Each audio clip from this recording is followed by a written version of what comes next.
on the show, and we have Mr. FBI Oyefeso and Mrs. Eunice in the studio with us. So we're going to talk about godfatherism. El-Rufai has argued that godfatherism should give way in politics in Nigeria. Like, do you have something to say about that? Yes. What Malan El-Rufai trying to say is trying to advise the Western region to adopt the system, the strategy that was used in Kaduna State that works, that killed godfatherism in Kaduna State. He is now overstepping his boundary.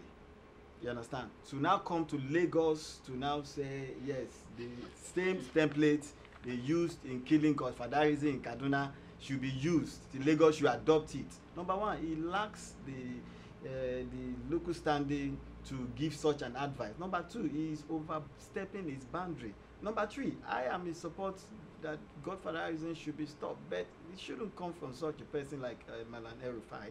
Okay, because why? he himself is a product of godfatherism. If we want to go back to this emergence as a governorship candidate of APC in the 2015 election, you know what went on. So now I don't want godfatherism to continue, but El-Rufai coming to be an advocate to kill godfatherism in our territorial zone is a slap on our face, and I will not take that advice from him. In my state, godfatherism failed during the election, and I said it before the election that godfatherism will fail in Ogun State. And thank God, godfatherism really failed. We have a new governor in my state who is not a product of the incumbent governor, who is the godfather of politics in Ogun State, and they couldn't have their way. So if Lagos want to have their own experience, it is less for Lagos to decide their own fate, not for an external person to come and try to be holier than thou. All right, Mrs. Eunice, you ran for office. The issue of godfatherism, I mean, was it a major case in your situation? Yes, it was. And to be honest with you, I really don't have a godfather. And I don't even have a sponsor. When I started, the question most people asked me was, who is your godfather? I was looking at them because the statement looked strange to me. The way I behave looks strange to them. And really, I told them I don't have a godfather. I said, what about God? What is he doing? That's God the Father. So some of them now said, what do you mean? You need to have a godfather for you to win election. I said, okay, let us see. If it is because of godfatherism I did not win, then it's an experience. I believe we should pull out of that so that the real idea, because there is something that prompted you to contest. You have your own plan. Why not bring out, those plans can be of help to the country. But if you are being controlled by somebody else and telling you, no, do it like this, we used to do it like this. That is just, yeah. Then we are not creating room for change. Yes. Oh, another issue is that of Nkiruka in the midst of godfatherism and everything. You know, she has come out to say she is going for speakership. Do you think in that place where they call or where they have tagged the world of men, do you think she can survive? Mr. FBI. You know, it's a wonderful courage on our side, because women inclusion or participation in politics is lacking behind in this part of the world.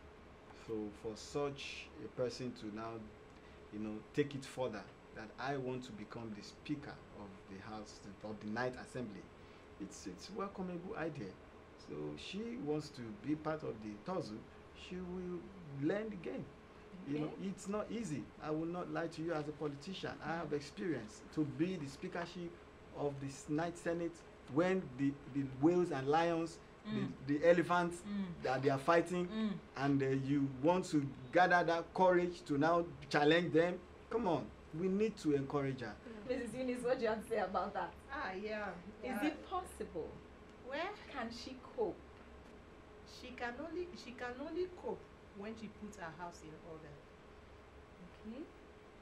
Because let her not say, because I'm a woman. Take that word out of your mind. Because you are going for that position, you are a human being for First. now. Until we start using that word, I'm a human being, this female male issue will not die. Not that, yes. So, to me, I support her. As if me, I'm privileged to vote. I would have voted for her. And since I'm not, women should learn how to support themselves. I have some nasty experience. Women, I met women. They agreed. Don't worry. We know you now. We'll vote for you. But on that day, behold, it was the opposite. It was the men that voted for me. Now, as we round up the show, I mean, we have a candidate in the house, a governorship candidate in the house, for that matter. Can you just share your experience with us briefly? I mean, you said you were the youngest. Just Yes, briefly. I emerged the youngest in the governorship election of Ogun State 2019.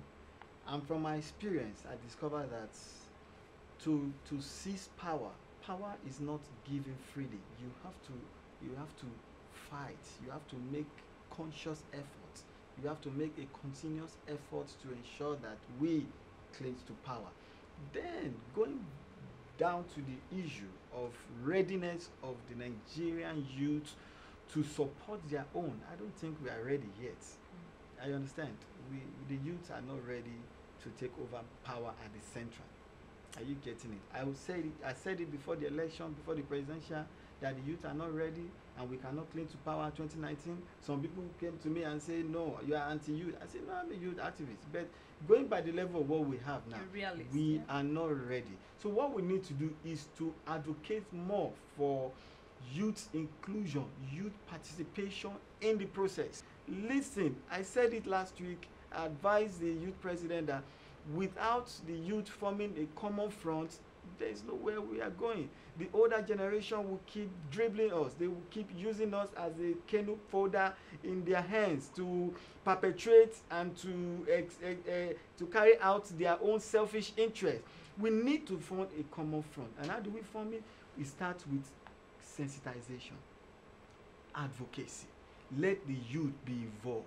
That's why we clamor for youth involvement in governance. All right.